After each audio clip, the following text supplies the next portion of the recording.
الحمد لله رب العالمين والصلاة والسلام على سيد المرسلين محمد وعلى آله وصحبه أجمعين رب اشرح لي صدري ويسر لي أمري واحلل عقدة من لساني يفقهوا قولي۔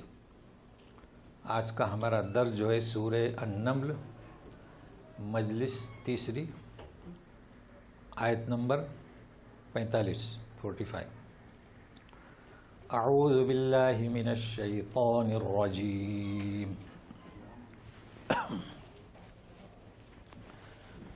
وَلَقَدْ أَرْسَلْنَا إِلَى ثَمُودَ أَخَاهُمْ صَالِحًا أَنِ اعْبُدُوا اللَّهَ فَإِذَا هُمْ فَرِيقَانِ يَخْتَصِمُونَ۔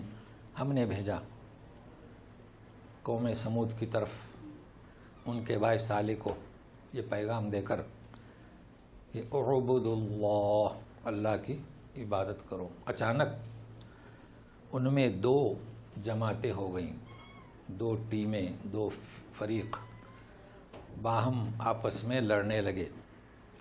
قال یا قوم لم تستعجلون بالسیئة قبل الحسنة لولا تستغفرون اللہ لعلکم ترحمون۔ تو فرمایا صالح علیہ السلام نے، اے میری قوم، کیوں عجلت کرتے ہو، کیوں جلدی مانگتے ہو عذاب بھلائی سے پہلے، کیوں استغفار نہیں کرتے تاکہ تم پر رحم کیا جائے۔ قالوا اطیرنا بک وبمن معک قال طائرکم عند اللہ بل انتم قوم تفتنون۔ تو قوم نے جواب دیا کہ ہم آپ کو اور آپ کے لوگوں کو منحوس سمجھتے ہیں، بدشگون سمجھتے ہیں، بدشگون لیتے ہیں۔ تو جواب میں کہا کہ تمہاری نحوست، تمہاری بدشگونی اللہ کے علم میں ہے، اس کے پاس سے ہے، بلکہ تمہیں آزمایا جا رہا ہے۔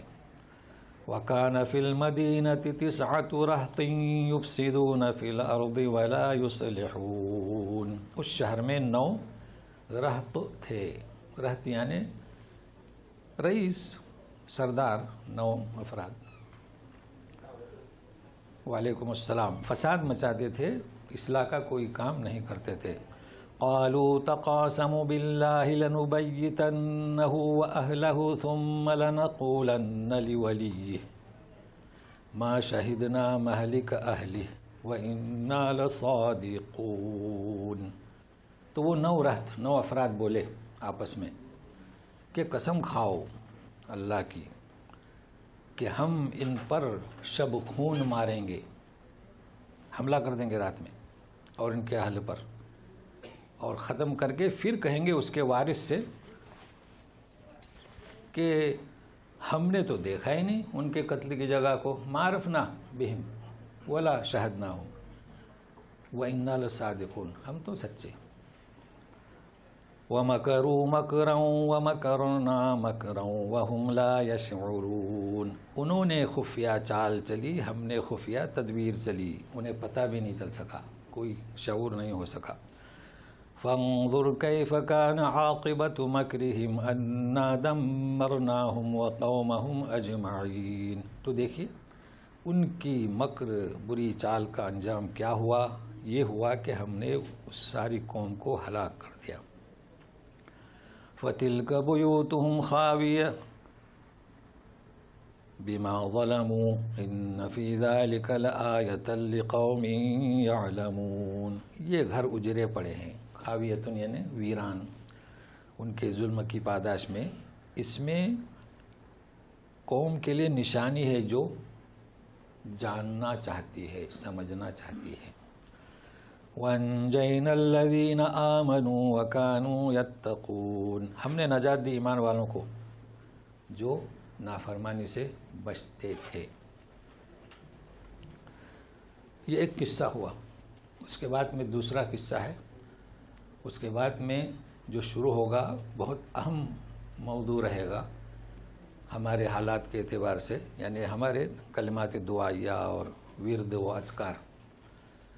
لیکن آپ کی دلچسپی اور توجہ زیادہ رہے، اس لیے بطور تمہید کے ابھی تک جو ہم نے سنا، یعنی پچھلے دروس میں فرعون کی سرکشی اور تمرد اور اس کا انجام، ملکہ سبا کی ذکاوت اور سلامت روی، اس کا صلہ، اپنی قوم کو بچایا، سلیمان علیہ السلام کی شکر گزاری، اور چونٹی اور حدود، افسانے سے بھی زیادہ دلچسپ حقیقت، اور جن اور صاحب کتاب، یہ چیزیں ہم نے سنی۔ اب شروع ہو رہا ہے قصہ سمود، قوم سمود کا۔ تو کیا کہا جا رہا ہے کہ یہ تو ہم نے جو سنایا وہ تو وادی میں رہنے والیاں اور یمن کا یا دور رہنے والے، اے قریش تمہاری سرزمین پر جسے تم دیکھتے ہو وہ ہے قوم سمود، جہاں تم آتے جاتے ہو۔ لیکن دلچسپ بات یہ ہے کہ سورہ شعراء میں بھی سنا یہ قصہ، سوچ رہے ہوں گے تو آپ کو یہ بتاؤں کہ سورہ شعراء نہیں، اس کے علاوہ بھی جہاں ہم نے سنا ان قصوں میں اس قصے میں کوئی اشتراک نہیں۔ جو باتیں وہاں ہوئی وہ یہاں نہیں ہیں، انداز بھی نرالا، الفاظ بھی نرالے، اور موضوع بھی نرالا۔ تو گویا کہ نیا قصہ ہے، سوائے ایک کے جس میں اشتراک ہے، اعبد اللہ، اللہ کی عبادت کرو، بس۔ تو سننے کے لیے تیار رہیے، ساتھ میں 1 گھنٹے کا سفر ہے انشاءاللہ۔ تو ہم نے بھیجا سمود کی طرف یہ پیغام دے کر، انہوں نے کہا کہ اعبد اللہ، سارے نبیوں کی دعوت ہے، اس میں سارے انبیاء مشترک ہیں، اعبد اللہ ولا تشرکوا بہ شیئا، یہ اختصار ہے۔ فَإِذَا هُمْ فَرِيقَانِ يَخْتَصِمُونَ، فَإِذَا فا، اذ پڑھ چکے ہیں، اذا پڑھ چکے ہیں، فا اچانک، کیا اچانک، یہ فا کیا بتاتا ہے؟ کوئی مکان ہے، پچھواڑے میں کسی کے درخت ہیں، پھول ہیں، تو صبح اٹھ کے اس نے دروازہ کھولا پھول دیکھنے کے لیے، اچانک شیر کھڑا ہے، اسے کہتے ہیں فا، یہ فا بتاتا ہے۔ تو انہوں نے دعوت دی، دعوت دیتے ہی اچانک 2 فریق ہو گئے۔ فریق کسے کہیں گے؟ ہمارے یہاں کہتے ہیں ٹیم، فٹ بال کی، کرکٹ کی۔ لیکن یہ فریق یختصمون نے اسے مختص کر دیا جھگڑنے کے لیے، کوئی گیم نہیں کھیلنا تھا۔ تو یہ فریق کون سا ہوا؟ یہ ٹیم جھگڑا لو۔ اچھا، اب آپ ذرا دیکھیے غور سے، فریقان، کس کا 2 ہے یہ؟ فریقن یعنی ایک، فریقان یعنی 2 ٹیم۔ تو ہونا کیا چاہتا تھا؟ یختصم، یختصمان، یہاں یختصمون جمع ہے نا۔ یہ قرآن کا اسلوب بتلا رہا ہوں، سورہ حجرات میں بھی گزر چکا ہے۔ وَإِن طَائِفَتَانِ مِنَ الْمُؤْمِنِينَ، اقتتلا ہونا چاہے، اقتتلوا جمع کا صیغہ۔ تو کیا بات ہے؟ سنیے، فریق میں کتنے لوگ ہوتے ہیں؟ 10 20 جو بھی جن کا حساب ہے کرکٹ میں کتنے ہونے چاہیے۔ تو فریق میں لوگ ہوتے ہیں تو سارے ہی لڑ پڑے، لہذا قرآن کا اسلوب ہے کہ جمع کا صیغہ، جیسے وَإِن طَائِفَتَانِ مِنَ الْمُؤْمِنِينَ، اگر 2 جماعتیں، تو جماعت میں کئی افراد ہوتے ہیں نا، لہذا گرامر کی کوئی مخالفت نہیں ہے، بلکہ یہ اسلوب ہے قرآن کا، جمع، سارے کے سارے۔ تو جھگڑا کرنے لگے۔ اب یہ کون سے تھے؟ ایک ٹیم ایمان لائی، دوسری ٹیم مخالفت پر تھی۔ اچھا، کیا کہنے لگے، کیا مانگنے لگے؟ دستور چلا رہا تھا کہ نبی جس عذاب سے ڈرائے، اگر کسی کو قیامت کے آنے سے ڈرائے تو قیامت ہی کا مطالبہ کر بیٹھتے ہیں، اگر کوئی دنیاوی آفت تو دنیاوی آفت کا تقاضا کرتے ہیں۔ یہی پوزیشن ان کے سامنے تھی اور انہوں نے تقاضا کیا، تو جواب دے رہے ہیں، سنیے۔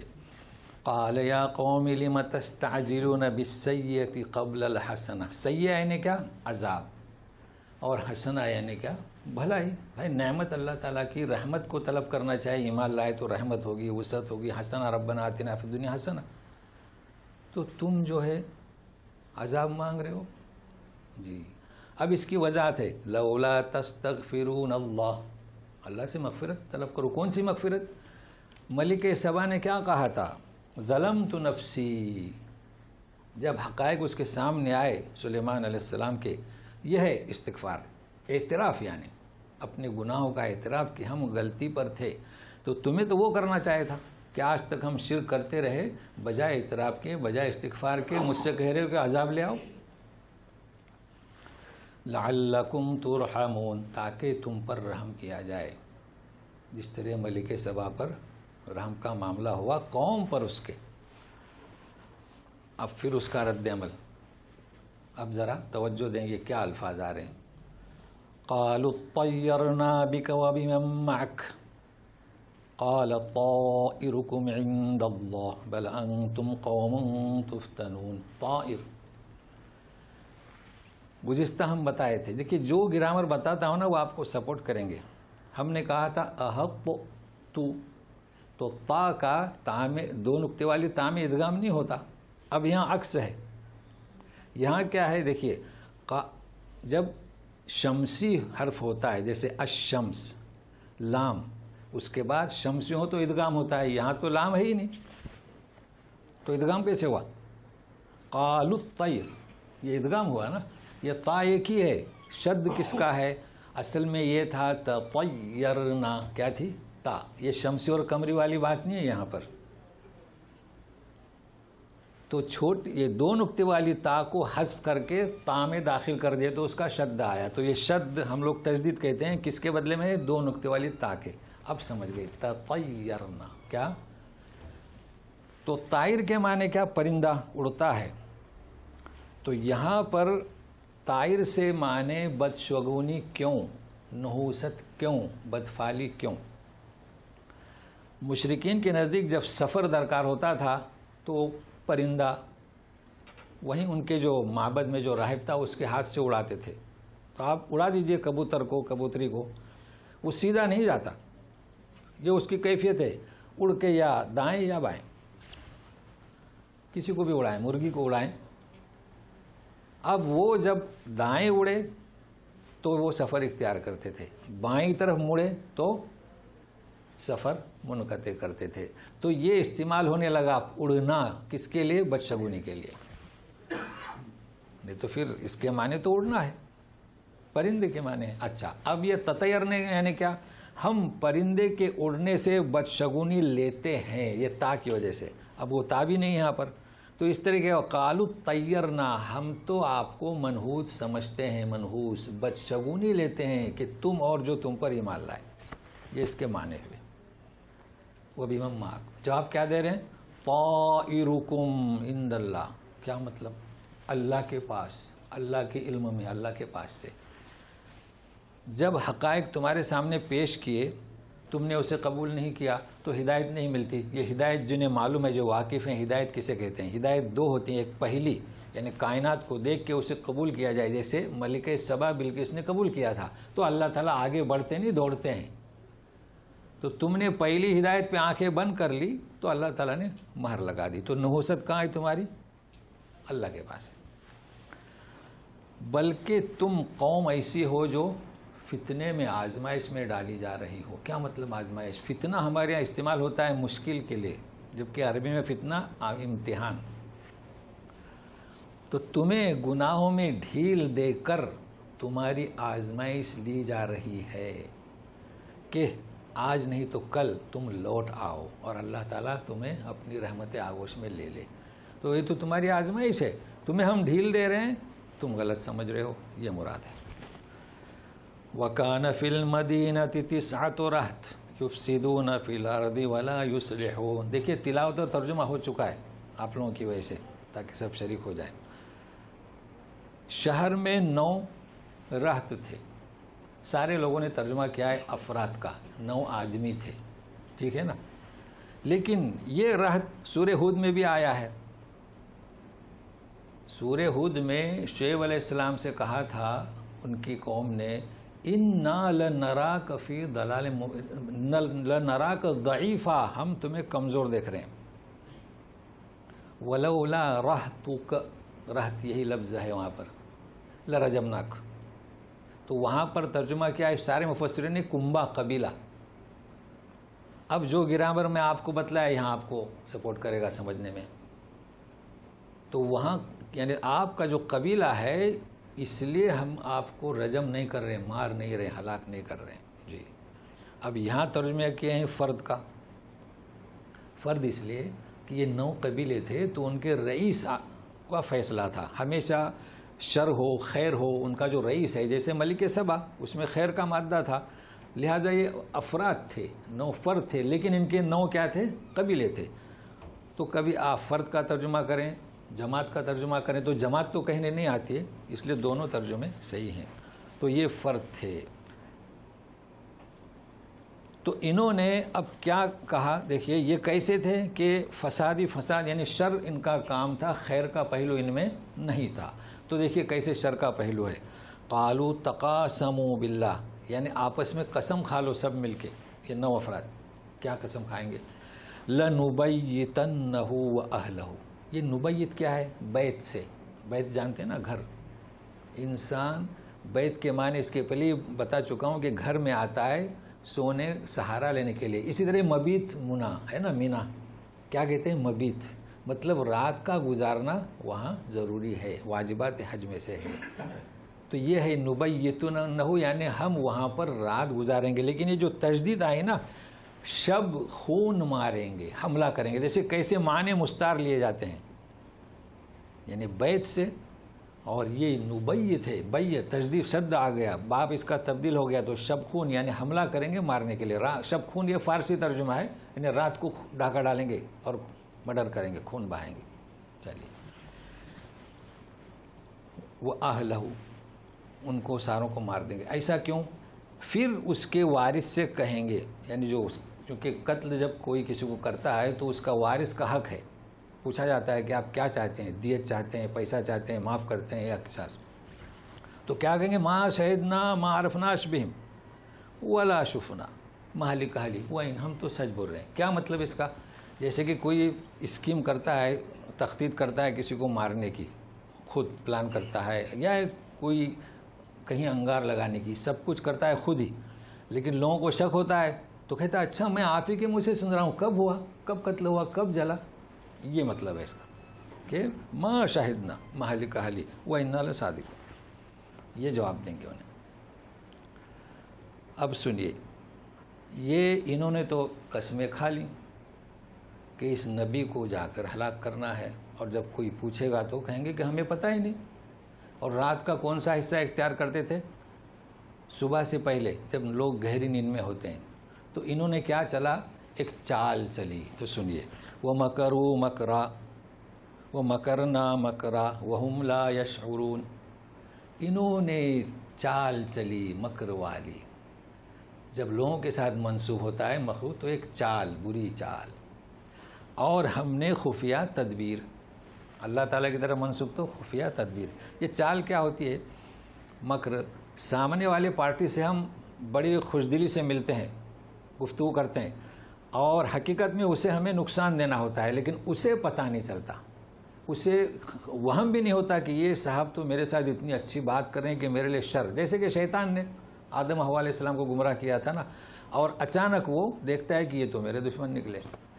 تو یہ چال وہ چل رہے تھے، مگر اللہ نے خفیہ تدبیر چلی. تو سنیے کیسی خفیہ تدبیر. ہوا کیا؟ انہیں پتہ بھی نہیں چلا، ہوا کیا؟ فانظر کیف کان عاقبۃ مکرہم انا دمرناہم وقومہم اجمعین. دیکھیں آپ نے انجام کیا ہوا ان کے اس کو بری چال کا. ہم نے ان ساری قوم کو تباہ کر دیا، ہلاک کر دیا. اب ان کی چال اللہ کے سامنے کچھ چلی؟ کچھ بھی نہیں چلی. ابھی سنتے رہیے. فَتِلْكَ بُيُوتُمْ خَاوِيَةٌ. اب دیکھیے جا کے کھنڈرات ان کے. خاویہ یعنی ویران، خالی. جب سب مر گئے تو خالی کھنڈرات پڑے ہوئے ہیں. بِمَا ظَلَمُوا، ان کے ظلم کی پاداش میں. إِنَّ فِي ذَلِكَ لَآيَةً لِقَوْمٍ يَعْلَمُونَ. اس میں عبرت ہے کس کے لیے؟ تو بولیں گے جاننے والوں کے لیے. نہیں، جاننے والوں کے لیے کیا؟ سب جانتے ہیں. اس کے باوجود بھی نہیں مانتے. دیکھیے آپ لوگوں کو یاد ہوگا ترا علم ترا ہم نے بتلایا تھا کہ ترا کے معنی دیکھنا نہیں، ترا کے معنی جاننا. اس کے لیے دلیل بتایا تھا اصحاب فیل کا قصہ ہے نا کہ رسول سے پوچھا جا رہا ہے کہ تم نے دیکھا نہیں، دیکھنے کی بات کیا، وہ تو قصہ ہو گیا. تو وہاں معنی کیا تھے؟ جاننے کے. اب اسی طریقے سے آج سمجھ جائے جاننے کے معنی جاننا نہیں، جانتے تو ہیں، وہ بھی جانتے تھے. تو یہ قرآن کے جو اسلوب ہے نا یہ بہت ضروری ہے سمجھنا. اچھا ایک اور جگہ پر میں سمجھانے کی کوشش کیا افلا تعقلون، اللہ تعالیٰ للکار رہے ہیں کہ تم کیا ترجمہ کریں گے؟ عقل نہیں رکھتے؟ عقل تو ہے، عقل سے کام نہیں لیتے. تو یہاں پر یعلمون میں فعل علم مراد نہیں کہ جانو، وہ تو جان لیا، سب جانتے ہیں. مفہوم مراد ہے کہ کیا تم جاننا نہیں چاہتے، کہ عبرت یعنی اس کا جو مفہوم ہے وہ جاننا نہیں چاہتے، یہ مراد ہے. اور یہ ابھی اور یہ چیز آپ محفوظ رکھے گا کیونکہ آگے آ رہا ہے تجہلون پھر یعلمون. تو مقصد یہ ہے کہ معنی مستعار لے جاتے ہیں. علم سے مراد وہ جاننا نہیں بلکہ مفہوم مراد ہے، نہ کہ فعل علم. تو کیا تم جاننا نہیں چاہتے؟ وَأَنْجَيْنَا الَّذِينَ آمَنُوا وَكَانُوا يَتَّقُونَ، اور ہم نے نجات دی ایمان والوں کو. اب یہاں پر پرہیزگاری کا ذکر نہیں ہو رہا ہے. ہر جگہ متقی پرہیزگار پرہیزگار، یہاں مومنین کے صفات نہیں بیان کیے جا رہے ہیں کہ نماز پڑھتے، روزہ رکھتے، پرہیزگار ہیں، نہیں. یہاں عذاب کا ذکر ہے، دو فریق کا ذکر ہے. تو ان لوگوں کا ذکر ہے جو نافرمانی سے اپنے آپ کو جنہوں نے بچایا. دیکھیے دو جماعتیں ہوئی، تو ایک جماعت نے رسول کی صلی اللہ علیہ وسلم کی نافرمانی سے بچایا. تو ترجمہ کیا ہوگا؟ اور ہم نے ایمان والوں کو بچایا جو نافرمانی سے بچتے رہے. اچھا قصہ ختم ہوا. حقیقت میں قصہ ابھی ختم نہیں ہوا. کیوں نہیں ہوا؟ آپ ذرا غور کریں، کیسے بیان کریں گے آپ لوگوں کو یہ قصہ؟ اس کی جو روح ہے اتنا جو بیان کیا، اور یہ میں نے اس لیے طریقہ اختیار کیا ہے تاکہ اس کو آپ محفوظ رکھیں. اگر یہ بات نہیں محفوظ رکھی تو اتنے صفحے کا ترجمہ تلاوت کچھ بھی مفہوم سمجھ نہیں آیا. کیا مطلب ہوگا؟ یعلمون فعل علم نہیں، مفہوم ہی نہیں سمجھے. تو سنیے گا جو یاد رکھنے کی بات ہے. ان کا قصہ ہم سورہ شعراء میں پڑھ چکے کہ جب اونٹنی کی کونچیں کاٹ دی ہے نا، یہاں اس کا ذکر ہے نہیں ہے، بالکل نئی باتیں. پھر کیا ہوا کہ 3 دن کی مہلت دی گئی اور 3 دن کے بعد دم مرنا ہو. تو اب سنیے روح، یہ 9 راحتن، یہ کون تھے، کیا تھے؟ جب مہلت دی 3 دن کی تو انہوں نے مشورہ کیا، اچھا 3 دن کا کہہ رہے ہیں، ایسا کرو نا 3 دن آنے ہی مت دو، اس کا صفائی کر دو. یہ ہے اس کی روح. اب یہ صفحہ سمجھ میں آیا کہ 3 دن آنے کی نوبت ہی نہیں. جیسے کہ کوئی کہے کہ اچھا چلیے ان کے بارے میں ہم فیصلہ دیتے ہیں جمعہ کے روز کہ ان کو پھانسی کی سزا. بھائی جمعہ کا روز آنے ہی مت دو، انہیں ختم کر دو، تو پھر وہ فیصلہ کون دے گا؟ تو انہوں نے یہ فیصلہ کیا کہ 3 دن آنے ہی نہ دو، ان سے پہلے ان کا صفایا کر دو. نبیتنہ. اب کیا ہوا؟ اللہ تعالیٰ نے کیسی خفیہ چال چلی. 3 دن تو تھے تو آج ہی جاتے، مگر اللہ کی خفیہ تدبیر آڑ آئی، نہیں گئے. تو کل جاتے رہے. اسی طریقے سے وہ جاتے ہی رہے، اور اب اس کے ذہن سے کیا وہ نکل گیا، یا ہے کہ کچھ اللہ تعالیٰ نے ایسے اسباب ڈال دیے. تو یہ ہے قصے کی روح. اب قصہ سمجھ گئے. تو یہ ایک طریقہ ہے قصے کا. اب جب روح رہ جائے تو قصہ بھی اس کا اصل مقصد رہ جائے. اب دوسرا قصہ شروع ہوتا ہے. وَلُوطًا إِذْ قَالَ لِقَوْمِهِ أَتَأْتُونَ الْفَاحِشَةَ وَأَنْتُمْ تُبْصِرُونَ. اور یعنی اوپر عطف ہے، ہم نے بھیجا لوط کو ان کی قوم کی طرف، تو انہوں نے کہا اپنی قوم سے کہ تم کھلم کھلا فحش کام کرتے ہو. کھلم کھلا راستے میں، مجلس میں، ایسا نہیں کہ کہیں چلے گئے کسی پردے والے، نہیں، کھلم کھلا. أَإِنَّكُمْ لَتَأْتُونَ الرِّجَالَ شَهْوَةً مِّن دُونِ النِّسَاءِ بَلْ أَنْتُمْ قَوْمٌ تَجْهَلُونَ. تم لوگ عجب ہو کہ مردوں کے ساتھ شہوات پوری کرتے ہو عورتوں کو چھوڑ کر.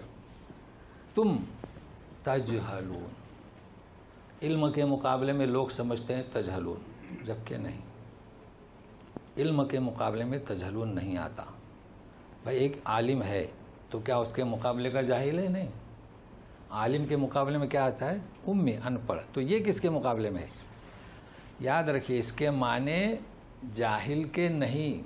جاہل کے معنی سنیے، جب جو لوگ مجرم ہیں اس وقت اس سرزمین پر، وہ مجرم یعنی ڈاکہ ڈالنے والے نہیں، وہ تو گلی کوچے والے ڈاکہ ڈالتے ہیں. سیاسی طور پر جو مجرم ہے، کیا یہ جاہل ہیں؟ ان کے پاس بڑی بڑی ڈگریاں ہیں، سیاستدان ہیں، سائنسدان بھی ہیں. تو انہیں جاہل کا مطلب کیا؟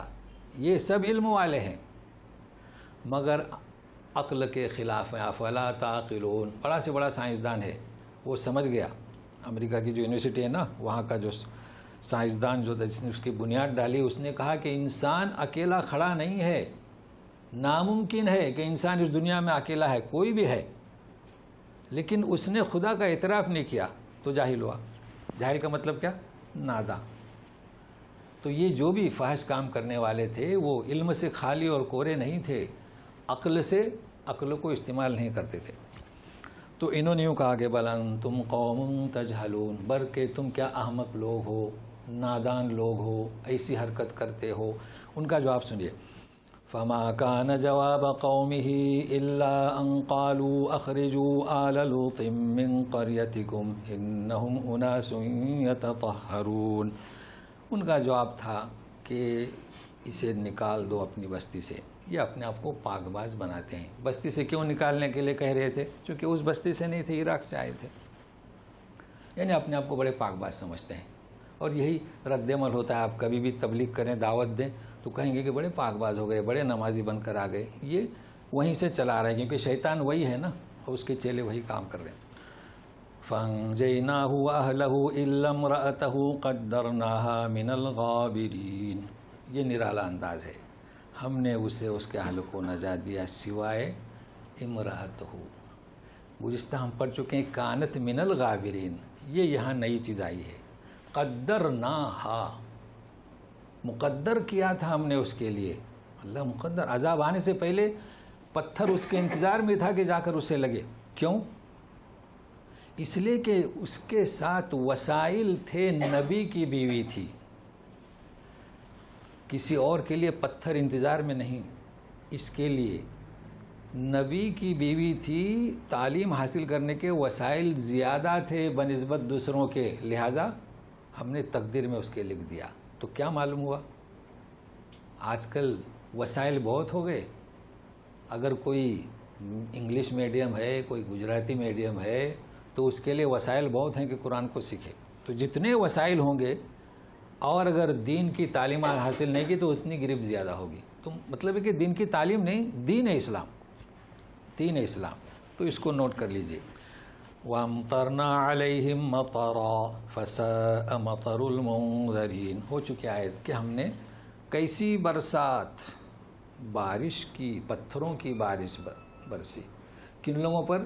منذرین، جو ڈرائے گئے تھے. ٹھیک ہے. اچھا اب ایک بات سنیے. اسکولوں میں پروگرام ہوتا ہے، پردہ گرتا ہے نا. کیوں؟ دوسرا پروگرام شروع ہوتا ہے تو لوگوں کا کیا فریش ہوتے ہیں کہ اب دوسرا پروگرام آئے گا. آج کل تو ٹی وی میں اسکرین جھٹ سے تبدیل ہوتا ہے. کیا مشکل ہے؟ وہ جنات نے بھی جھٹ سے لے آیا تھا نا. تو یہ میں اس لیے کہہ رہا ہوں تاکہ آئندہ سبق کی طرف توجہ دیں. اب پردہ ہٹ رہا ہے، اٹھ رہا ہے، گر رہا ہے، دوسرا بالکل دوسرا موضوع ہے، تاکہ نئے سرے سے توجہ دیں کہ کیا کہا جا رہا ہے. دیکھیے کیا کہا، دیکھیے الحمدللہ سلام ہے. یہ میں اس لیے کہہ رہا ہوں توجہ دیں کہ یہ حمد اور صلاۃ و سلام ہمارے اس وقت کا اہم موضوع ہے. صلاۃ و سلام ہے نا. اچھا پھر یہ یہیں پر ختم نہیں ہوگا. آپ جائیے گا کہاں؟ 62 آیت تک. من یجیب المضطر اذا دعا. کوئی ہے جو مضطر کی دعا سنے؟ فضائل اعمال میں ہم نے تعلیم دی، سنی. ترغیب و ترغیب میں فضائل کی حدیث میں اس آیت کو نوٹ کرتے ہیں اور وہ حدیث پیش کرتے ہیں. بڑا دلچسپ اس وقت تو جب یہ پڑھتے ہیں یہ قصہ من یجب المضطر اذا دعا کا، تو ایک جذبہ، یعنی دعا قبول کرتا ہے اللہ تعالیٰ، تو کسی نے اس کو ترک نہیں کیا ہے.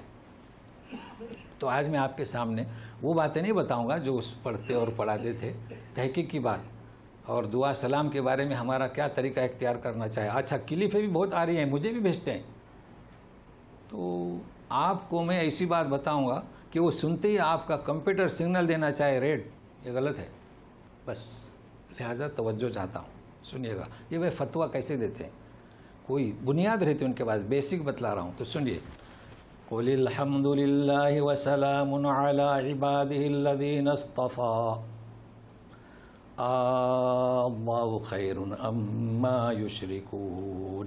تو اس آیت میں حمد و سلام، پھر مشرکین کو جھنجھوڑا جا رہا ہے وہ، اور پھر آخر میں ہمارے ورد اذکار اور دعا. کہہ دو اے رسول، اب چھوڑ دیجیے، کہہ دو. اب یہ مشرکین اگر نہیں مان رہے ہیں، کہہ دو الحمدللہ. ہوا اس کا نام کیا؟ حمدللہ. ساری ستائش، ساری تعریفیں اللہ کے لیے. وسلام علی عبادہ الذین اصطفیٰ، ان سارے بندوں پر سلامتی جنہیں اللہ نے چنا. کس کے لیے؟ دعوت حق کے لیے اور خدمت خلق کے لیے. کون تھے وہ؟ انبیاء. اور کون؟ مبلغین، داعین، یہ سب اس میں آتے ہیں. حمد اور سلام ہے نا ہمارے یہاں. جب سے نبی کریم صلی اللہ علیہ وسلم، دیکھیے رکوع میں فسبح باسم ربک العظیم جب آیت نازل ہوئی تو رکوع میں سبحان ربی العظیم، سجدے میں جب سبح اسم ربک الاعلیٰ تو سجدے میں سبحان ربی الاعلیٰ. تو اس کے بعد نبی کریم صلی اللہ علیہ وسلم ہمیشہ حمد ہو. دیکھیے خطبہ مسنون الحمدللہ نحمدہ و نستعینہ، کچھ مختصر جیسے ہم پڑھتے ہیں الحمدللہ رب العالمین والصلاۃ والسلام. علماء ہوں، خطبہ ہوں، لیکچرار ہوں، مسلم ہو، جہاں تک کہ مشاعرے میں کیا قوالی میں بھی یہی ہوتا ہے. شروع ہوتی ہے کیسے؟ حمد سے، حمد و ثنا. لیکن اب آپ بتائیے، کبھی اللہ کے رسول صلی اللہ علیہ وسلم نے یوں کہا کہ الحمدللہ الحمدللہ الحمدللہ؟ تکرار ہوئی؟ نہیں ہوئی. یہ میں آپ کو سمجھا پیغام دینا چاہتا ہوں. تکرار تو نہیں. قل الحمدللہ وسلام، بس الحمدللہ ایک دفعہ، صلاۃ ایک دفعہ، سلام ایک دفعہ، تکرار کی ضرورت نہیں. تو یہ تکرار والی بات ہمارے ہاں آج کل جو چل رہی ہے کہ 10 دفعے، 15 دفعے، 20 دفعے، 100 دفعے یہ پیغام دینا ہے. تو ابھی ساتھ میں رہیے، جب پہنچیں گے وہاں انشاءاللہ. اب ایک ایسی چیز بتلا رہا ہوں آپ کو، آپ غور سے سنتے رہیے. اللہ کیا ہوتا ہے بھائی؟ اللہ ہے نا، اللہ اکبر. یہ اللہ کیا مطلب اس کا اللہ؟ تو سنیے گا، اصل میں معنی ہے، پوچھئے ان سے اللہ خیر اما یشرکون. اے رسول، تو کیا فرماتے ہیں رسول؟ بل اللہ خیر و ابقا و اجل و اکرم. یعنی پوچھا جا رہا ہے، پوچھیں ان سے کہ اللہ خیر، تو جواب میں کیا کہیں؟ بل اللہ خیر، اللہ خیر، اور ابقا ہمیشہ رہنے والا، اور اجل جل و جلال، اور اکرم کرم رحمت کا سر چشمہ. یہ نبی کریم صلی اللہ علیہ وسلم اس آیت کو پڑھنے کے بعد پڑھتے تھے. تو سنیے گا، اصل میں تھا اللہ. کیا تھا؟ اللہ. تو اللہ کا جو الف ہے اس کے کہیں گے وصل. حالانکہ الف کہنا نہیں چاہیے مگر آپ سمجھیں اس لیے، اب یہ یوٹیوب والے بھی سمجھیں، اصل میں ہم الف کہتے ہیں، وہ ہے حمزۃ الوصل. تو پہلا حمزہ اصل، دوسرا حمزہ وصل. یہ کیوں کہہ رہا ہوں پہلا حمزہ اصل؟ کیوں؟ کیا استفہام. دوسرا وصل کیوں؟ بسم اللہ. تو ہم کیا کہتے ہیں؟ بسم اللہ. تو اڑا دیا نا. تو وصل جو ہے جب ملا کر پڑھتے ہیں تو نہیں پڑھا جاتا، جب تنا ہو تو پڑھتے ہیں اللہ لا الہ. ٹھیک ہے. اب بسم اللہ میں تو ہم نے اللہ کا حمزہ حذف کر دیے، کوئی معنی میں خرابی بھی نہیں ہوئی. لیکن یہاں اگر آپ کہیں گے کہ اللہ خیرن، تو بات سمجھ میں تو نہیں آئے گی نا کہ پہلا حمزہ اللہ کا یا استفہام ہے. اس لیے نحویین نے یوں کہا کہ ایسا کریں، اس کو حذف نہ کریں. اور جگہ حذف ہوتا ہے، ایسا کریں آ کر دیں. کیا کر دیں تو جب ہم کہیں گے کہ اللہ تو کیا مطلب اللہ. سورہ انعام 143 آیت میں ہے جانوروں کا جہاں ذکر ہے 8 جوڑے الذکرین تو الذکرین آ گیا نا سمجھ میں. یعنی کیا 2 مذکر تو پہلا سوال اور دوسرا کس کا ہے وصلی ہے. اچھا اب قرہ ہے قرہ کہتے ہیں کہ نہیں جہاں آپ نے کہے دیکھیے یہ مد جو ہے نا دیکھ کر نہیں پڑھے جاتے کمپیوٹر سے پڑھے جاتے ہیں. جہاں آپ نے کہے اس کے بعد کیا ہے لام پر سکون تو کہیں کہ اس کو کھینچو اللہ 3 الف ہمارے لیے کافی ہے. ورس کالن والے 6 الف 5 الف اتنی تو ہم میں طاقت نہیں ہے نا جی. تو معنی سمجھ گئے اللہ کا مطلب کیا اللہ. حقیقت میں کیا تھا اللہ. تو اللہ خیر اما یشرکون ان سے پوچھئے کہ بہتر کون ہے اللہ یا تمہیں جن کو شریک کرتے ہو. تو کیا جواب دیں گے بل اللہ خیر ابقا اجل و اکرم. اب انہی سے پوچھا جا رہا ہے امن خلق السماوات والارض وانزل لكم من السماء ماء فانبتنا به حدائق ذات بهجة ما كان لكم ان تنبتوا شجرها أإله مع الله بل هم قوم يعدلون. کیا ہے یہ یعنی استفہام اور یعنی یا جیسے ہم بولتے ہیں نا او یا اور کے معنی یا. تو یا کون ہے یا ہے کہ کون ہے جو پیدا کرتا ہے زمین آسمان کو. اچھا اسی کے ساتھ ہوگا اللہ خیر ام من خلق السماوات والارض. مطلب ہے کہ جو زمین آسمان کو پیدا کیا اور اتارا تم پر آسمانوں سے پانی. پھر اسلوب تبدیل ہوتا ہے فامبتنا بھی جب کہ ہونا چاہے تھا فامبت یعنی اپنی نعمتوں کا اظہار اللہ تعالیٰ کر رہے ہیں کہ ہم نے ہی جو ہے اگائے باغات ذات بہجہ یعنی گھنے.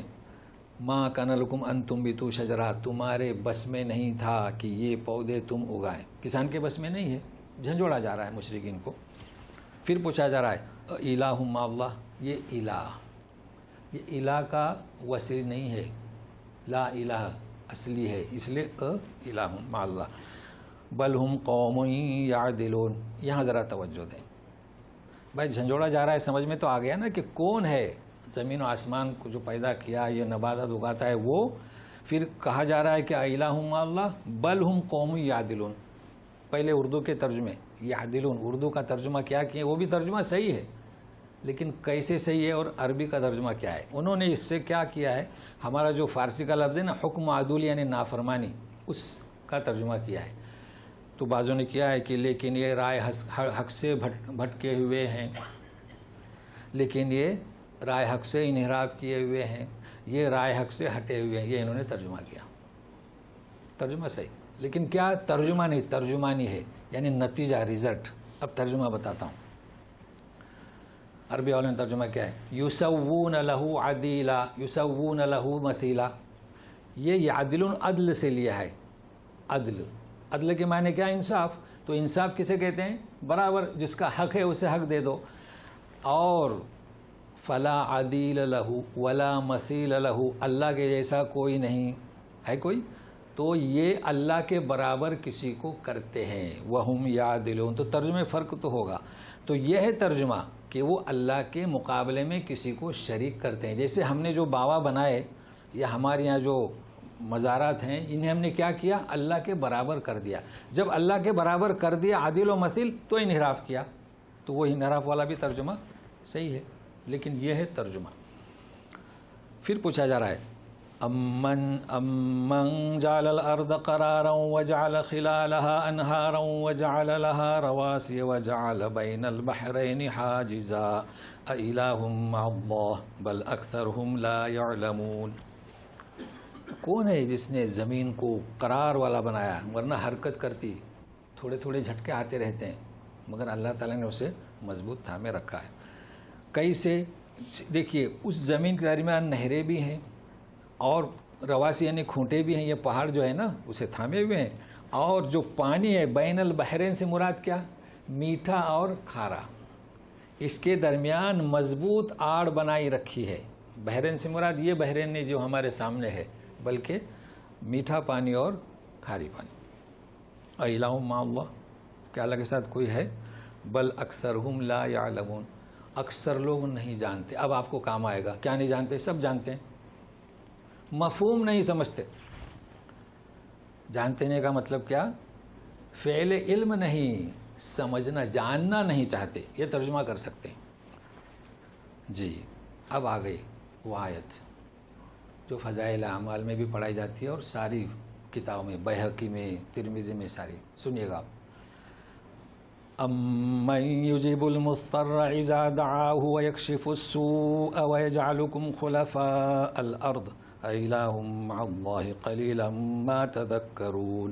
پہلے آیت کی تفسیر کرتے ہیں، پھر اس کے بعد مشاہدات ہیں، تو مشاہدات سے پہلے پھر یجب المضطر کی تشریح، اور اگر وقت ملا تو مشاہدات بھی پڑھیں گے۔ ترجمہ یہ ہے کہ کون ہے جو جواب دے مضطر، پریشان حال، بے بس، کون ہے؟ اللہ تعالیٰ پوچھ رہے ہیں، اے رسول پوچھو ان سے۔ اذا دعا، یہ ہے اذا، جب کوئی اسے پکارے، جب یعنی از نہیں، جب کوئی اسے پکارے۔ ہے کوئی ایسا بے بس کہ جب اسے پکارے؟ کسے پکارے؟ اللہ تعالیٰ خود فرما رہے ہیں، آیت کو سمجھنے کی کوشش کریں۔ وَيَكْشِفُ السُّوءَ، سوء تو اس کے جو حالات پریشان کن ہیں اسے کھول دے، یعنی اس کی بدحالی کو خوشحالی میں تبدیل کر دے۔ پھر آگے آ رہا ہے وَيَجْعَلُكُمْ، کون ہے جو تمہیں زمین کا وارث بناتا ہے؟ اس سے مراد کیا ہے؟ یہ ہم جو آ رہے ہیں یکے بعد دیگر ہے، یہ ہے کہ حکومتیں دونوں ہی مراد ہیں۔ ہم چونکہ جانشین ہیں، اپنے باپ کے جانشین ہیں، اپنے باپ دادا کے جانشین ہیں، اور جو حکومتیں چلائے آ رہی ہیں، بلکہ وہی تمہیں بناتا ہے۔ اِلٰہٌ مع اللہ قلیلا ما تذکرون، بہت ہی کم ہو جو اللہ کا ذکر کرتے ہو، مطلب سمجھتے ہو، نصیحت حاصل کرو۔ کم یعنی کیا؟ کوانٹٹی ذکر کی نہیں، کمی کوانٹٹی کس کی؟ لوگوں کی۔ بہت کم لوگ ہیں وہ سبق حاصل کرتے ہیں۔ اب سنیے اللہ تعالیٰ کیا فرماتے ہیں، کون ہے مضطر کہ جو اسے پکارے اور وہ کیا کرے؟ اس کی بدحالی کو دور کر دے۔ چلیے ایک بات بتاؤں میں آپ کو، کئی لوگ دعا مانگتے ہیں اور کہتے ہیں کہ دعا قبول نہیں ہوئی، اس لیے کہ اس آیت کو فضیلت کے طور پر پڑھتے ہیں، حقیقت جانتے نہیں۔ مطلب ہے کہ لا یعلمون، مفہوم سمجھنے کی کوشش نہیں کرتے۔ تو مضطر کے معنی کیا؟ مانگو اور اللہ قبول کر لے؟ نہیں، یہ خاص بات میں بتا رہا ہوں آپ کو۔ اچھا پھر کیا کہتے ہیں کہ نہیں ایسا کریں نا، 7 دفعہ درود شریف پڑھیں۔ دیکھیے یہ 7 کی تعداد کہاں سے آئی؟ اللہ تعالیٰ فرماتے ہیں قل الحمد للہ وسلام، ایک ہی دفعہ۔ تو کیا آپ کی نیت میں کھوٹ ہے، نقص ہے؟ یعنی دیکھیے نبی کریم صلی اللہ علیہ وسلم نے یہ جو اذکار ہیں نا، کچھ اذکار ایسے ہیں جو تابع ہیں، جیسے سنتیں ہیں نا ہماری تابعہ، ظہر اثر، یہ تابعہ کہتے ہیں۔ آپ نے اس میں تعداد یعنی کوانٹٹی بتائی، جیسے کہ تسبیحات فاطمیہ 33 دفعے، اور فجر اور مغرب میں جو پڑھتے ہیں اخلاص وغیرہ یہ 3 دفعے، اس کی کوانٹٹی بتائی ہے۔ پھر ایک استغفار کے لیے بتایا ہے کہ میں 70 دفعے استغفار کرتا ہوں۔ آپ جانتے ہیں 70 کسے کہتے ہیں؟ ہاں، لوگ سمجھتے ہیں 70 یعنی 50، 60 اور 70۔ دیکھیے ہم کبھی کسی کو ڈانٹتے ہیں، ارے تجھے اگر 50 دفعے بھی میں سمجھاؤں گا تو تو نہیں سمجھے گا۔ کیا مطلب؟ کیا 50 کوانٹٹی؟ نہیں، کثرت۔ کیا مراد ہے؟ کثرت۔ کبھی کبھی لاکھ بھی کہتے ہیں، کبھی کبھی 100، جس علاقے میں جیسی عادت ہو، تو کثرت مراد ہے۔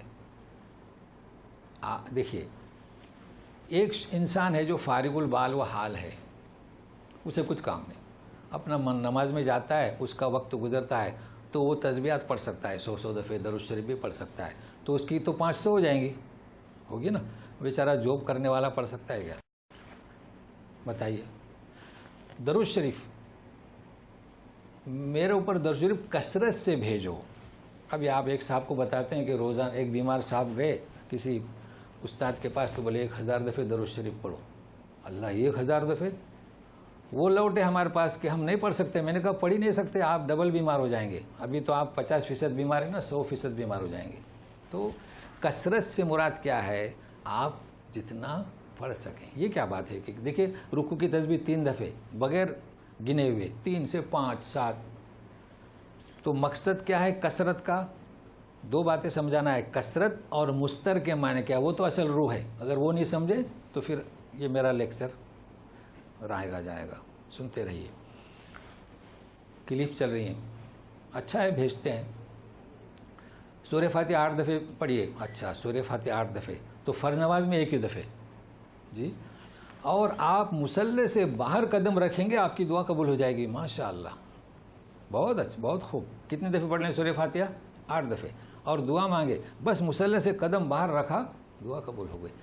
تو آپ یہ جو کلیفیں ہیں یہ کیا جو آتے ہیں نا, آج کل تو لوگوں کی ترقی اتنی ہوئی کہ سیاست میں بھی جھوٹی خبریں, جو زندہ ہے اسے بھی مار دیتے ہیں, جو مرا اسے زندہ کر دیتے ہیں, اور احادیث میں بھی. تو آپ کو یہ جو آج کی میں باتیں بتا رہا ہوں, آپ اندازہ لگائیں گے کہ یہ کلّا ہی کلمۃ ھو قائلھا, سورہ مومنون میں پڑھ چکے ہیں نا, جنہوں نے کہا تھا کہ جب فرشتے آئے موت کے تو ہمیں واپس بھیج دو. تو اللہ تعالیٰ نے کیا فرمایا؟ یہ واپس بھیج دو, یہ ایک بکواس ہے جو وہ کہہ رہے ہیں, بک رہے ہیں. تو یہ ایسی جب آوازیں آپ کے پاس آئیں تو آپ فتویٰ دے دیں یہ بکواس ہے, اس کی ضرورت نہیں. اب بتائیں کہ یہ بکواس ہے کہ نہیں کہ 8 دفعے سورہ فاتحہ پڑھی 1 رکعت میں, اور پھر اس کے بعد ورد ہیں دوسرے, اور مصلی کے باہر قدم رکھنے سے پہلے دعا قبول ہو گئی. تو یقین مانیے یہ تعداد جو ہے نا اللہ کے رسول صلی اللہ علیہ وسلم نے نہیں بتائی. اگر تعداد ہوتی, دیکھیے آپ مغرب کی نماز پڑھ رہے ہیں, آپ نے ولضالین آمین پڑھ لی, پھر سورہ فاتحہ پڑھ لی, تو نماز تو فاسد نہیں ہوگی, لیکن غلطی سے ہوتا ہے نا, کبھی خطا ہو جاتے ہیں انسان. لیکن آپ بار بار پڑھیں گے تو پھر کہاں بھیجنا پڑے گا؟ کچھ تو بات ہے نا کہ بار بار کیوں پڑھ رہے ہیں. نبی کریم صلی اللہ علیہ وسلم کے طریقے سے ہٹ جائیں گے. تو سنیے, اب یہ تکرار والی بات درست نہیں. اچھا, ایک بات میں اور آپ کو بتاؤں, ہمارا ایمان کمزور ہے. یعنی آپ اگر حمد اور صلاۃ اور سلام اگر تکرار سے پڑھ رہے ہیں, یا اپنی نماز میں تکرار کرنا چاہتے ہیں سورہ فاتحہ کا, اس کا مطلب اللہ جل جلالہ جو اجل ہے, جو خیر ہے, جو اکرم ہے, وہ ابقا ہے, اس کی ہم کمی کر رہے ہیں. اپنے دل میں کمی ہے ایمان کی. لیکن آپ 1 دفعے پڑھ کر, اللہ تعالیٰ فرماتے ہیں حدیث قدسی, ان عبدی ظنی بھی, مجھ سے جیسا گمان کرے گا. تو آپ اپنے ورد کو ایٹم بم سمجھیں. کیا سمجھیں؟ کہ ایک ہی دفعے میں اللہ تعالیٰ میری طرف متوجہ ہو جائیں. ہوں گے کہ نہیں ہوں گے؟ کیا فرماتے ہیں؟ الحمدللہ وسلام. آپ کہیں السلام علیکم ورحمۃ اللہ وبرکاتہ, خلاص دعا پہنچ گئی. اب ایک خاص بات بتاؤں آپ کو. کچھ لوگ آتے ہیں شکایت کرتے ہیں کہ میں تو دعا مانگ رہا ہوں, رو رہا ہوں, دعا قبول نہیں ہوتی. اب اس میں کیا حکمت ہے؟ یہ قبول نہیں ہوتی دعا. ہم لوگ بھی مانگتے ہیں نا, قبول نہیں ہوتی. تو سنیے گا کیوں نہیں ہوتی. مستر کے معنی نہیں سمجھتے. موسیٰ علیہ السلام فرار اختیار کیے تھے, یہ مستر کے معنی بتلا رہا ہوں, محفوظ رکھیے. فرار اختیار کیا, کہاں پہنچے؟ مدین کنویں کے پاس. 2 بچیاں بکریوں کے لے کے کھڑی تھیں کنارے. گئے, پوچھا کیا ہوا, پانی کیوں؟ تو بولے ہم تو یہ لوگ جب نکل جاتے ہیں تو پانی پلاتے ہیں. تو وہ جو ڈول ہوتا ہے نا, اس کو بڑا ڈول, اس کو نکالنا آسان نہیں ہوتا تھا. وہ اونٹ کا اور بیلوں کا وہ ڈول بنتا تھا چمڑے کا. انہوں نے کھینچا اور پلا دیا. وہ چلی گئی بیچاری. کیا فرمایا جب بیٹھے؟ انی بما انزلت الی من خیر فقیر. کیا مطلب فقیر کا؟ ہم بتلا چکے ہیں, کچھ بھی نہیں. اور مسکین کسے کہتے ہیں؟ جس کے پاس کچھ ہے, کشتی تھی, ہے نا, یہ تو بتلا چکے ہیں. تو فقیر کسے کہیں گے؟ اس وقت موسیٰ علیہ السلام کی نوعیت کیا تھی؟ بے بس تھے. انی مظلوم فانتصر, مانگے ہیں نا دعائیں نوح علیہ السلام نے. مظلوم, میں بے بس ہوں, اے اللہ میری مدد فرما. تو بے بس کی دعا یہ ہے, امن یجیب المضطر اذا دعا. کون ہے بے بس جو مجھ سے مانگے؟ تو بے بس کسے کہتے ہیں؟ بے بس اسے کہتے ہیں کہ اس کے پاس وسائل نہیں. موسیٰ علیہ السلام کے پاس کوئی وسائل تھے؟ نہ ساتھ میں کوئی مشکیزہ تھا, نہ ستو کا پاؤڈر تھا، کچھ نہیں تھا، نہ کھجور کی گٹلیاں تھیں، کچھ نہیں تھا. وہ بے بس تھے. جب دعا مانگی تو شعیب کو توفیق دی، بچی آ گئی. تو ہماری دعا قبول نہیں ہوتی مگر ہم یہ نہیں دیکھتے کہ ہم بے بس ہیں کہ کیا. ہمارے پاس سب وسائل ہیں، ہے کہ نہیں؟ ہم دعا مانگتے ہیں ترقی ہو جائے بزنس میں، جی، تو ہم بے بس نہیں. یہ یاد رکھیے، یقین مانیے اگر آپ بے بس ہیں، جیسے کہیں آپ جا رہے ہیں جنگلوں میں، صحرا میں، گاڑی خراب ہو گئی، پیٹرول یا ختم ہو گیا، آپ بے بس ہو گئے، اس وقت مانگیے، اس وقت مانگیے، ضرور اللہ مدد کرے گا.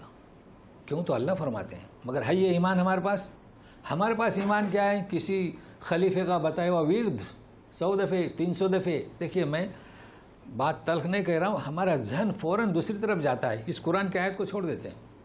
وہ ورد 8 دفعے سورہ فاتحہ.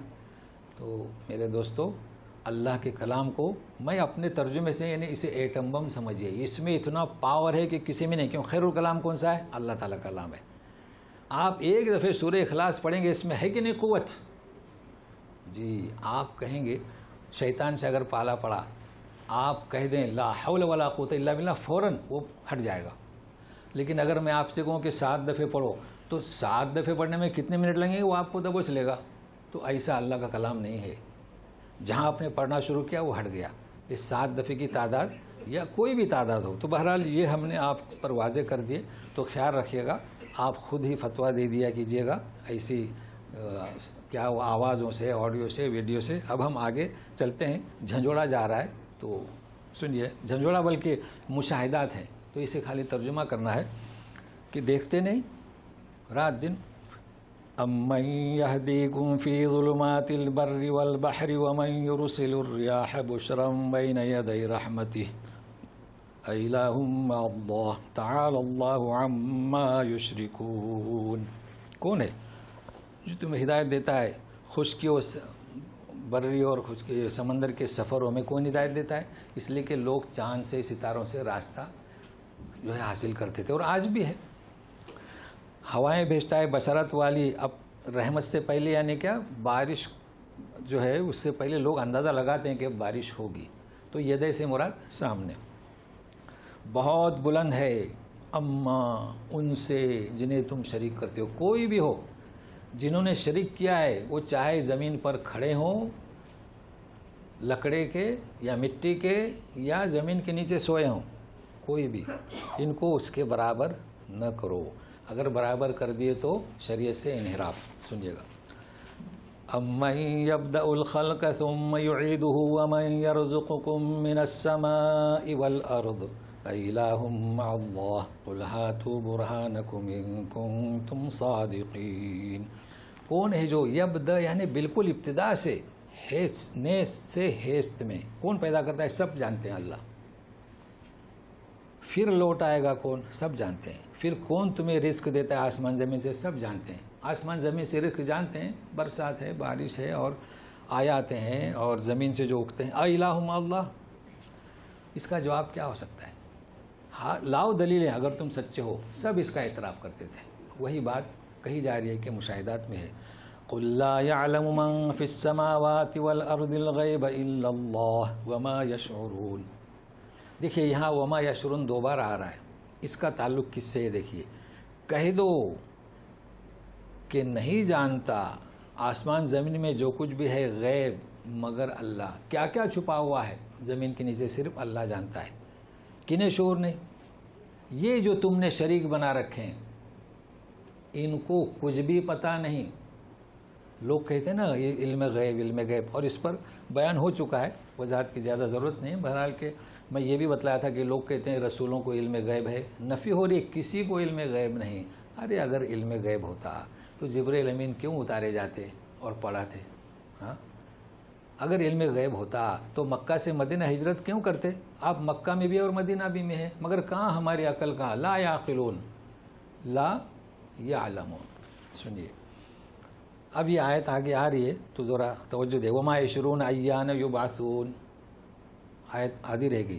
وما یشعرون ایان یبعثون. ہاں، ان کو تو یہ بھی پتہ نہیں کہ کب اٹھائے جائیں گے.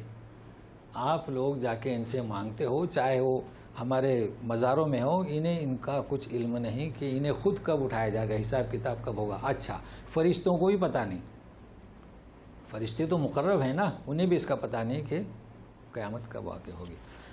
اب یہ آیت بھی وہی تطیرنا کی طرح ہے، یہ آخری آیت ہے، بل ادارک علمہم فی الآخرہ بل ہم فی شک منہا بل ہم منہا عمون۔ یہ ادارک بھی تطیرنا کی طرح ہے، تو پہلے معنی کرتے ہیں، بلکہ وہ علم کے میدان میں آخرت کے تعلق سے گم ہے، انہیں کچھ پتہ نہیں، وہ تو لا یشعرون میں ہو گیا، بلکہ وہ شک میں ہے، بلکہ وہ اندھے بھٹک رہے ہیں۔ یعنی کن کے بارے میں کہا جا رہا ہے؟ جنہیں یہ پوچھتے ہیں ان کے بارے میں، یہ اصل اس کی روح کو ذہن میں رکھیں، باقی ہم تحقیق کریں گے بھی انشاءاللہ۔ مطلب جن سے تمہیں امیدیں ہیں اللہ کے علاوہ، انہیں کچھ بھی علم نہیں، یہاں تک کہ قیامت کب ہوگی یہ بھی علم نہیں، اور اللہ کے اچھا فرشتوں کی بھی پوجا کرتے تھے مورتیاں بنا کر۔ ابھی ادارک کے معنی ہم نے کیے کہ وہ گم ہے۔ دیکھیے، ادراک کے معنی جاننا، ادراک کرنا، یہ بھی تدارک سے ہے۔ کس سے؟ تدارک، تا یہاں حذف ہو گیا، تا کا دال میں ادغام ہو گیا۔ تو کیا مطلب کہ چند لوگ جب ملتے ہیں آپس میں تو اس میں گڑمڑ ہو جاتے ہیں، مکس ہو جاتے ہیں۔ اس سے معنی مستعار لیے گئے ہیں کہ بل ادارک علمہم فی الآخرہ، کہ قیامت کے تعلق سے ان کا علم جو ہے ان سے گم ہو چکا ہے، یعنی حقیقت کوئی پہنچ نہیں سکے، اس لیے شک میں ہیں اور بلکہ اندھے وہ بھٹک رہے ہیں۔ تو یہ چند گزارشات آپ کے سامنے پیش کیا تھا، اور چونکہ میرے پاس سوالات کئی آتے ہیں رہتے ہیں، تو وہ باتیں میں آپ کو سمجھاتا ہوں، بلکہ بعض دفعہ بھیجتا رہتا بھی ہوں۔ تو بہرحال اس بات کو ذہن میں رکھیے گا کہ یہ جو ہمارے درس قرآنی چل رہے ہیں یہ بہت اہم ہیں، اس میں ہر چیز کے مسائل ہیں۔ اب دیکھیے، جب آپ کسی سے کہیں گے تو آپ قرآن کی آیت سے بتائیں گے تو اثر ہوگا، اور آپ یوں ہی کہتے رہیں تو وہ کہیں گے نہیں ہمارے خلیفہ نے دیے ہیں، چونکہ خلیفہ آپ جانتے ہیں نا، خلیفہ تو اس کے پہلے بیان ہو چکا ہے، خلیفہ کسے کہتے ہیں؟ جانشین، مگر ہمارے ہاں خلیفہ دوسرے بنائے جس کو ہمارے عام زبان میں پیر کہتے ہیں، تو یہ خلیفہ نہیں ہوتے ہیں، یہ تو انہوں نے بنا لیے، اور قرآن کے سامنے خلیفہ کی اور پیر کی باتیں ہیں۔ تو بہرحال یہ چیز آپ کو بتلا دیا۔ اللہ تعالیٰ مجھے آپ کو یہ جو ہم محنت کر رہے ہیں اس کا اجر عطا کرے۔ ربنا آتنا فی الدنیا حسنہ وفی الآخرۃ حسنہ وقنا عذاب النار، وصلی اللہ تعالیٰ علی خیر خلق محمد وآلہ وصحبہ اجمعین برحمتک یا ارحم الراحمین۔ اعوذ باللہ من الشیطان الرجیم، بل ادارک علمہم فی الآخرہ بل ہم فی شک منہا بل ہم منہا عمون۔ تو انشاءاللہ اور ایک مجلس ہوگی، یہ تو کہہ نہیں سکتے ایک ہوگی یا دو ہوگی، لیکن کچھ چیزیں رہ گئی ہیں تو اس میں آ جائیں گے۔ کہیے۔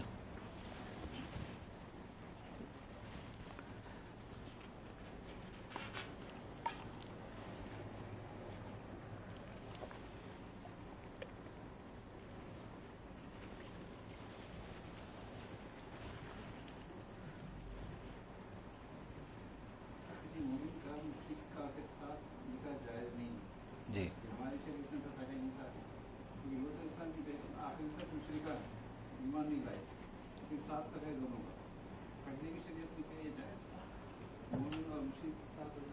ان کا سوال یہ ہے کہ مومن اور مشرک کا نکاح جائز نہیں، ظاہر ہے کہ مرد عورت، تو یہ آج کا ایک قصہ ہے نا کن کا؟ ہاں، قصے قرآن میں لوط علیہ السلام کی بیوی کیا تھی؟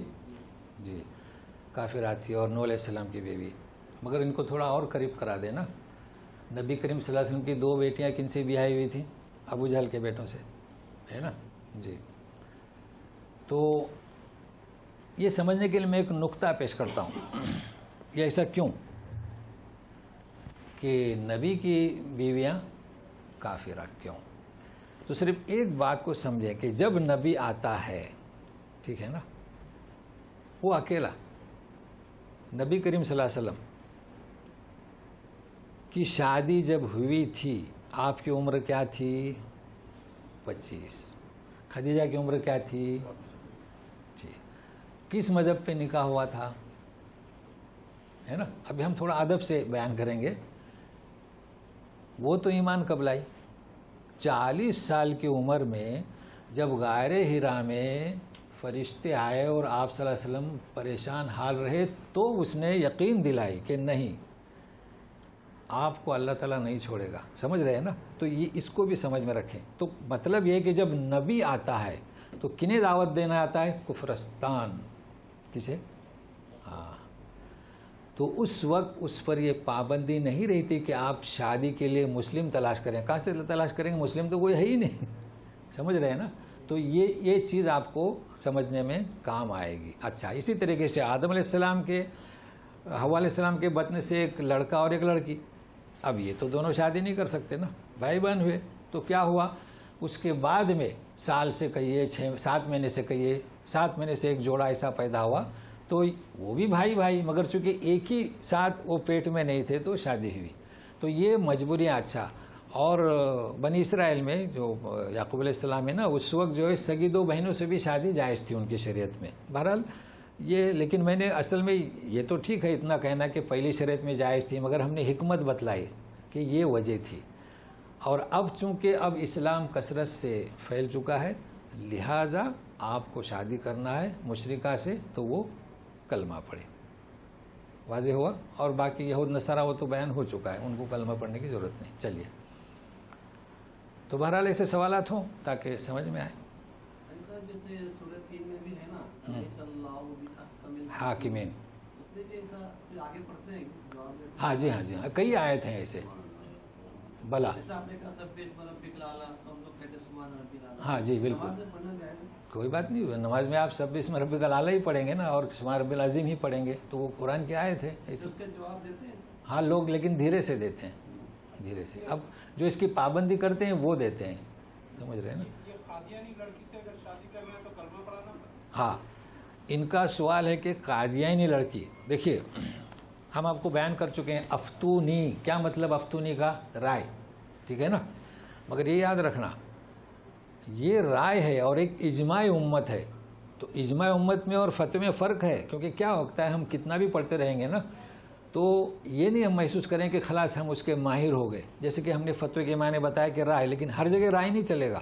اگر آپ یہ قادیانی پر اسے بھی فتویٰ کہیں گے تو یہ فتویٰ نہیں ہے، یہ اجماع امت ہے. سمجھ رہے ہیں نا؟ اور حدیث بھی ہے کہ پوری امت کو ہم کسی ایک بات پر اکٹھا ہونے نہیں دیں گے.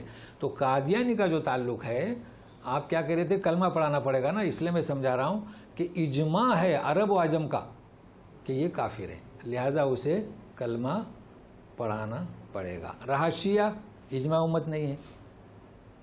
شیعہ میں فرق ہے، کیونکہ شیعہ حج کو آتے ہیں، ہمارے ساتھ حج کرتے ہیں، ہمارے ساتھ عمرہ کرتے ہیں، طواف کرتے ہیں. تو شیعہ میں ہے، ایک جگہ ہے، نام نہیں لینا، کہ وہ ان کا آپس میں کچھ جمتا نہیں تو ایک دوسرے کو گالی گلوچ اور فتوے دیے ہیں. مگر کسی نے فتویٰ شیعہ کا ڈائریکٹ کفر کا نہیں دیا ہے. اور باقی قادیانوں کا اس کو یاد رکھیں، بالکل وہ فتویٰ نہیں ہے، اجماع، وہ کافر ہے. لہذا کلمہ پڑھائیں. ٹھیک ہے؟ مسلمان کریں. جی نہیں، وہ پہلے سے اصل میں ہمارے یہاں دستور کیا ہے، پہلے سے بیٹیاں طے کی جاتی ہیں نا. پہلے تو 3 سال کی بیٹی رشتہ طے ہوتا تھا، وہ شادی مراد ہے.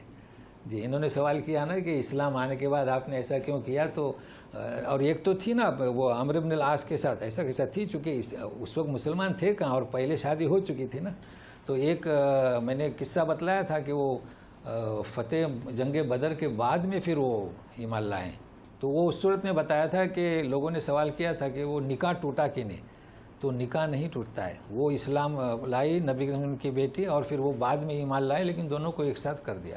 تو بہرحال اس وقت ایسے وجوہات تھے، پہلے نکاح ہو چکا ہوتا تھا اور پھر مسلمان اتنے رہتے نہیں تھے نا. تو اور اصل کیا ہے، نکاح کا مطلب کیا آپ سمجھ رہے ہیں؟ نکاح کا مطلب ہے کہ ایک لڑکی کو ایک لڑکے لیے مختص کر دینا، بس. وہاں مذہب کا کوئی سوال نہیں آتا ہے. تو جو دین اس وقت رائج تھا، یعنی دین ابراہیمی، اس دین پر وہ نکاح ہوئے تھے، اس نکاح کو باقی رکھا گیا. اور جب وہ ایمان لائے تو اسی نکاح کو باقی رکھا گیا. ہمارے یہاں باقی نہیں رکھتے ہیں، ہمارے یہاں کلمہ پڑھواتے ہیں اور ختنہ بھی کرواتے ہیں. جی چلیے پھر دعا کیجیے، ذرا کوشش کیجیے جلدی آنے کی. ویسے بھی آج ہم نے آپ کے لیے اچھا طریقہ اختیار کیا، پورا صفحہ پڑھ لیا تھا. کوشش کرتے ہیں آپ لوگ حاضر رہیں، آپ بھی کوشش کریں.